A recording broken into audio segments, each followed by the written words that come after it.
Once, these scenes defined the shape of things to come. The city, the factory, and the machine promised more of everything: more wealth, more opportunity, more equality. In important ways, the promise has been fulfilled. Industrial societies of the West have attained a broader degree of prosperity and democracy than other societies. But industrialization has had other effects: the loosening of family ties, a sense of rootlessness and isolation, a loss of meaning. And industrial societies sometimes experience severe economic crises, which mean unemployment, a loss of self-respect, resentment of the system. Alienation and discontent are conditions common to all modern societies. These are conditions not easily cured by democratic governments with limited powers. These same conditions are a breeding ground for fascism and fascist movements. Fascists promise action. Fascists promise a sense of belonging, a feeling of pride. To people desperate for solutions, fascists ask, does it matter how things get done as long as they do get done?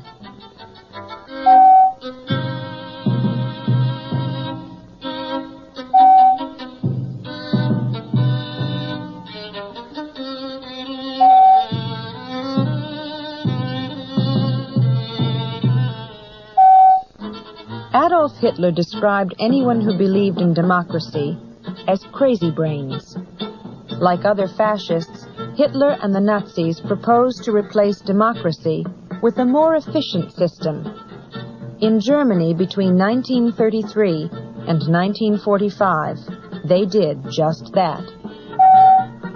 Fascism depends on the concentration of power to get things done. So fascists would replace a multi-party or a two-party system with a single party and a single leader. The party and the leader would make decisions according to the party's official ideology, which fascists say is the only correct belief system. Debate, criticism, and dissent would be unnecessary and unpatriotic. Under fascism, party control would extend beyond the realm of politics to education, the economy, religion, communications, to all spheres of society. Methods of control would include violence. Fascists would offer some individuals the sense of belonging to a superior race or nation. Fascism would create and manipulate the sense of belonging through emotional appeals, through victorious wars. A fascist regime would seek to convince its citizens happiness comes through fulfilling one's duty to the state and party, and not through self-fulfillment. Under fascism, democratic values would be replaced by fascist values, for fascists reject democracy's basic premise. As Benito Mussolini explained, fascism denies that the majority, simply because it is a majority, can direct human society. To pause here for discussion, stop the audio.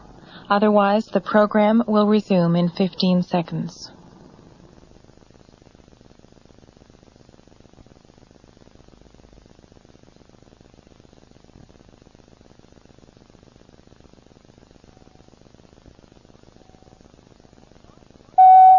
Martin Kerr is Director of Propaganda for the National Socialist White People's Party, a Nazi party with headquarters in Arlington, Virginia. The party believes that the teachings of Adolf Hitler are relevant to American society today. We don't expect the present American political system to last much longer. It's going to deteriorate more and more. What we see happening is a growing polarization among the races. The non-whites, the blacks, the Jews, the Chicanos are going to gravitate towards the left end of the political spectrum, to the militant communists. White people, on the other hand, are going to gravitate towards white racial organizations, such as the Nazi Party and the Ku Klux Klan. When the masses of white people get behind us, we will be propelled into power. We expect our seizure of power to be completely peaceful and legal under the present Constitution. And we are going to work towards this peaceful seizure of power as much as possible, as long as possible.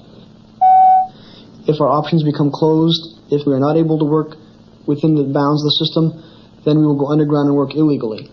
But as it stands right now, we are pursuing a peaceful, legal course of action. After all, our rights to express our opinions and to organize politically are guaranteed us by the First Amendment to the Constitution and, in fact, the entire Bill of Rights.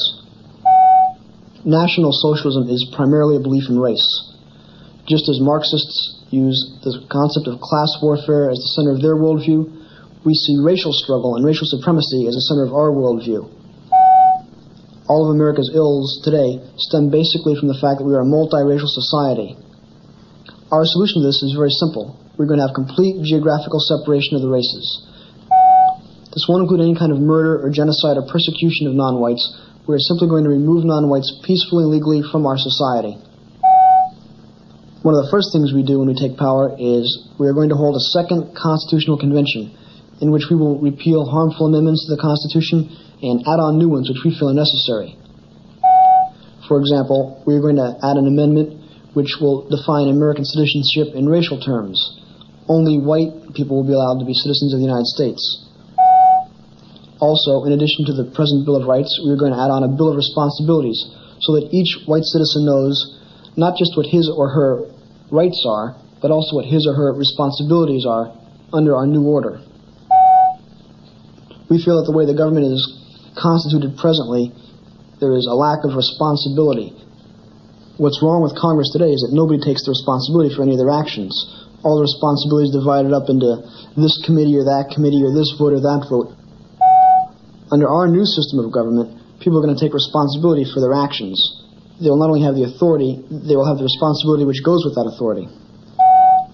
We see having a strong central government with responsible leaders as being one of the main pillars of the National Socialist state.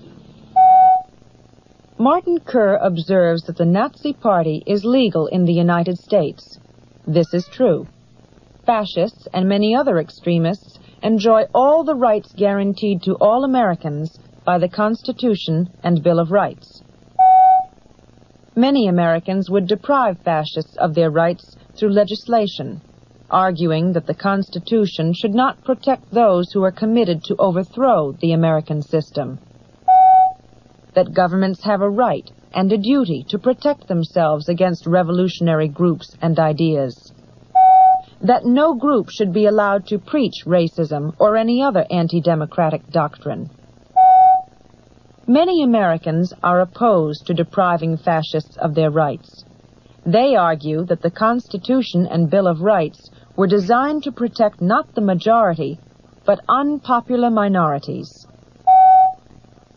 That if the government had the power to suppress unpopular minorities, it would have suppressed those who first opposed slavery and segregation. That if we reserve tolerance only for those we agree with, then we begin to adopt the values of the fascists themselves. To pause here for discussion, stop the audio. Otherwise, the program will resume in 15 seconds.